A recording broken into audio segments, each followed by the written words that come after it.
राम राम जी सबको। ज्ञान की बातें चैनल में आप सबका स्वागत है। उम्मीद करती हूँ कि आप स्वस्थ होंगे, खुश होंगे, निरोग होंगे। परम पिता परमात्मा से प्रार्थना करती हूँ कि आपको खुश रखे, निरोग रखे, स्वस्थ रखे। जैसा कि आप जानते हैं, शिव पुराण शुरू किया हुआ है। शिव पुराण का आज 43वां अध्याय पढ़ेंगे और सुना करो, क्योंकि शिव पुराण सुनने से पॉजिटिविटी आती है, नेगेटिविटी दूर होती है। समय नहीं है तो फोन में चला के छोड़ दो, घर में पॉजिटिविटी आती है। 43वां अध्याय। ब्रह्मा जी कहते हैं, नारद, पूर्व काल में समस्त महात्मा मुनि प्रयाग में एकत्र हुए। वहां सम्मिलित हुए उन महात्माओं को विधि विधान से एक बहुत बड़ा यज्ञ हुआ। उस यज्ञ में सनकादि सिद्धगण, देव ऋषि, प्रजापति, देवता, ब्रह्म का साक्षात्कार करने वाले ज्ञानी भी पधारे। मैं भी मूर्तिमान, तेजस्वी, निगमों और आगमों से युक्त हो परिवार वहां गया। अनेक प्रकार के उत्सवों के साथ वहां उनका विचित्र समाज जुटा था। नाना शास्त्रों के संबंध में ज्ञान वार्ता एवं वाद विवाद हो रहे थे। मुने उसी अवसर पर सती तथा पार्षदों के साथ त्रिलोक हितकारी सृष्टिकर्ता सबके स्वामी भगवान रुद्र भी वहां पहुंचे। भगवान शिव को आया देख संपूर्ण देवताओं, सिद्धों और मुनियों और मैंने भी भक्ति भाव से उन्हें प्रणाम किया, उनकी स्तुति की। फिर शिव की आज्ञा पाकर सब लोग प्रसन्नता पूर्वक यथास्थान बैठ गए। भगवान का दर्शन पाकर सब लोग संतुष्ट थे और अपने सौभाग्य की सराहना करते थे। इसी बीच में प्रजापतियों के पति प्रभु दक्ष, जो बड़े तेजस्वी थे, अकस्मात घूमते हुए प्रसन्नता पूर्वक वहां आए। वे मुझे प्रणाम करके मेरी आज्ञा ले वहां बैठे। दक्ष उन दिनों समस्त ब्रह्मांड के अधिपति बनाए गए, अतः सबके द्वारा सम्मानीय थे।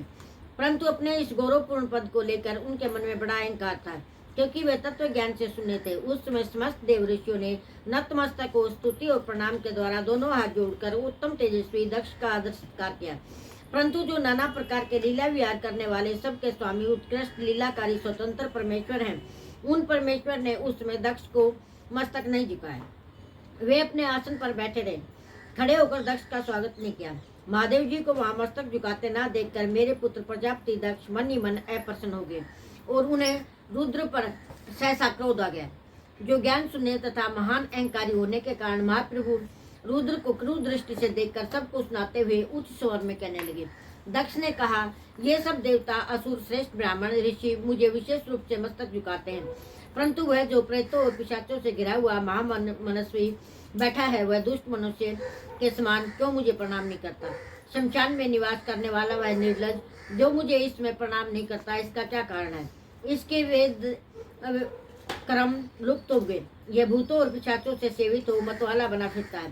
शास्त्रीय विधि की अवहेलना करके नीति मार्ग को सदा कलंकित किया करता है। इसके साथ रहने वाले या इसका अनुसरण करने वाले पाखंडी, दुष्ट, पापाचारी ब्राह्मण को देखकर उदंडता पूर्वक उसकी निंदा करने वाले होते हैं। यह स्वयं ही स्त्री में आसक्त रहने वाला तारते क्रम में दक्ष है, अतः मैं इसे शाप देने को उद्यत हुआ हूँ। यह रुद्र चारों वर्णों से पृथक और कुरूप है, इसे यज्ञ से बहिष्कृत कर दिया जाए। यह शमशान निवासी करने वाला उत्तम कुल जन्म से हीन है, इसलिए देवताओं के साथ यज्ञ में भाग ना पाए। ब्रह्मा जी कहते हैं, नारद, दक्ष की कही हुई बात सुनकर भृगु आदि बहुत से महर्षि रुद्रदेव को दुष्ट मानकर देवताओं के साथ उसकी निंदा करने लगे। दक्ष की बात सुनकर नंदी को बड़ा रोष हुआ, उसके नेत्र चंचल हो उठे और वे दक्ष को शाप देने के विचार से तुरंत इस प्रकार बोले। नंदीश्वर ने कहा, अरे महामूढ़, दुष्ट, शठ दक्ष, तूने मेरे स्वामी महेश्वर को यज्ञ से बहिष्कृत क्यों कर दिया? जिसके स्मरण मात्र से यज्ञ सफल और तीर्थ पवित्र हो जाते हैं, उन्हीं महादेव जी को तूने शाप कैसे दे दिया? दुर्बुद्धि दक्ष, तूने ब्राह्मण जाति की चपलता से प्रेरित हो इन रुद्रदेव को व्यर्थ ही शाप दे डाला। महाप्रभु रुद्र सर्वथा निर्दोष हैं, तथापि तूने व्यर्थ ही उनका उपवास किया है। ब्राह्मण धम, जिन्होंने जगत की सृष्टि की है, जो इसका पालन करते हैं और अंत में जिनके द्वारा संहार होगा, उन्हीं इन महेश्वर रूप को तूने शाप कैसे दे दिया? नंदी के इस प्रकार फटकारने पर प्रजापति दक्ष रोज से आग बबूला हुए। उन्हें शाप देते हुए बोले, अरे रुद्रगणों, तुम सब लोग वेदों से बहिष्कृत हो जाओ, वैदिक मार्ग से भ्रष्टता, महर्षियों द्वारा परित्यक्त हो पाखंडवाद में लग जाओ, शिष्टाचार से दूर रहो, सिर पर जटा, शरीर में भस्म, हड्डियों के आभूषण धारण करके मद्यपान में आसक्त रहो।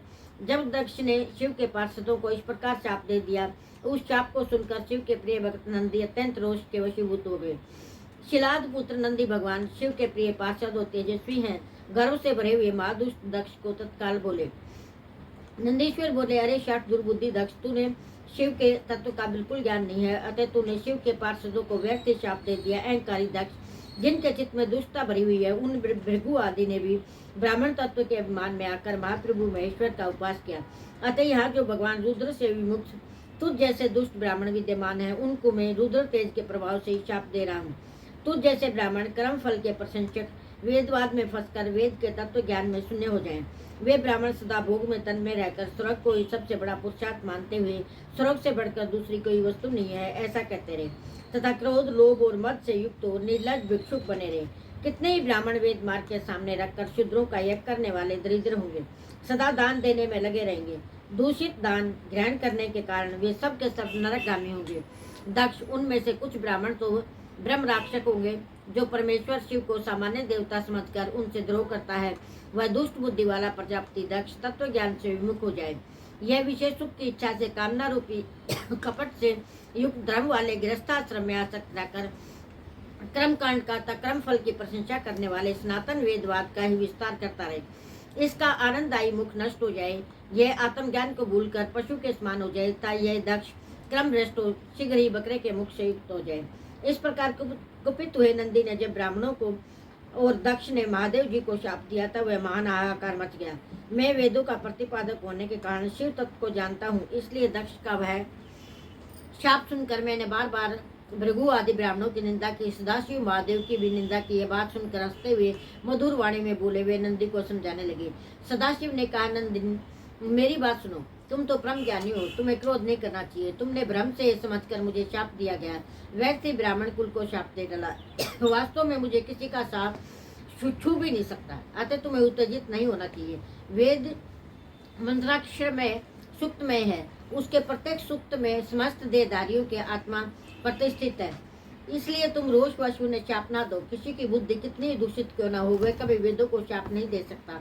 इस समय मुझे शाप नहीं मिला है, इस बात को तुम ठीक ठीक समझना। महामते, तुम सनकादि सिद्धों को भी तत्व ज्ञान का उपदेश देने वाले हो, अतः शांत हो जाओ। मैं ही यज्ञ हूँ, यज्ञ कर्म हूँ, यज्ञों के अंगभूत समस्त उपकरण भी मैं हूँ। यज्ञ की आत्मा में हूँ, यज्ञ प्राण यजमान भी मैं हूँ, यज्ञ से बहिष्कृत भी मैं हूँ। यह कौन, तुम कौन, ये कौन, वास्तव में सब मैं ही हूँ। तुम अपनी बुद्धि से इस बात का विचार करो। तुमने ब्राह्मणों को व्यर्थ शाप दिया है। महामते नंदिन, तुम तत्व ज्ञान के द्वारा प्रपंच रचना का भाग करके आत्मनिष्ठ ज्ञानी एवं क्रोध आदि से शून्य हो जाओ। ब्रह्मा जी कहते हैं, नारद भगवान शंभु के इस प्रकार समझाने पर नंदिकेश्वर विवेक प्रायण हो क्रोध रहित एवं शांत हो गए। भगवान शिव भी अपने प्राण प्रिय पार्षद नंदी को शीघ्र ही तत्व का बोध कराकर प्रथम गणों के साथ वहां से प्रसन्नता पूर्वक अपने स्थान को चल दिए। इधर रोषावेश से युक्त दक्ष भी ब्राह्मणों से घिरे हुए अपने स्थान को लौट गए, परंतु उनका चित्त शिवद्रोह में तत्पर था। उसमें रुद्र को शाप दिए जाने की घटना का स्मरण करके दक्ष सदा महान रोष से भरे रहते थे। उनकी बुद्धि पर मूर्खता छा गई थी। वे शिव के प्रति श्रद्धा को त्याग कर शिव पूजन की निंदा करने लगे। तात नारद, इस प्रकार परमात्मा शंभु के साथ दुर्व्यवहार करके दक्ष ने अपनी जिस दुष्ट बुद्धि का परिचय दिया था वह मैंने तुम्हें बता दिया। अब तुम उनकी पराकाष्ठा को पहुंची हुई दुर्बुद्धि का वृत्तांत सुनो, मैं बता रहा हूँ। आज की वीडियो में इतना ही। लाइक करें, शेयर करें, सब्सक्राइब करें, कमेंट करना ना भूलें। और कल क्या चाहिए, भजन, टिप्स या किसी स्पेसिफिक टॉपिक पर, ये कमेंट करके बताएं। राम राम जी।